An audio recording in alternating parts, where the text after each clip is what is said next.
ചുമ്മാ കാലുകൊണ്ടൊന്ന് തോണ്ടി കൊടുത്താ മതി. അതും കിടന്നുകൊണ്ട്. സിമ്പിൾ. ഇവിടെ പിന്നെ ഒന്നും ചെയ്യണ്ട. കിടന്നുറങ്ങിയാ മതി. ജോലിയൊക്കെ അതിന്റെ വഴിക്ക് തന്നെ നടന്നോളും. അല്ല പിന്നെ. ഹാവൂ, എന്ത് സുഖം. ഇവിടെന്ന് എടുത്ത് അങ്ങോട്ട് വെക്കുക. പണി കഴിഞ്ഞു.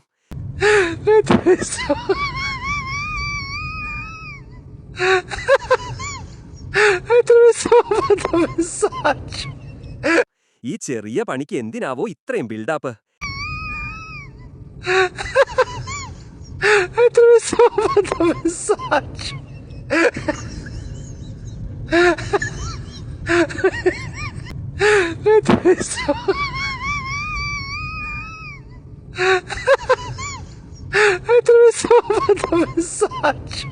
എല്ലാം ഒന്ന് അടിച്ചുറപ്പിക്കുക. പണി കഴിഞ്ഞു. ഐഫോണിന്റെ കവറാണോ എന്തോ. പിടിച്ചു തിരിക്കുന്നു. പണി കഴിയുന്നു. ഇതൊക്കെ ഒരു പണിയാണോ?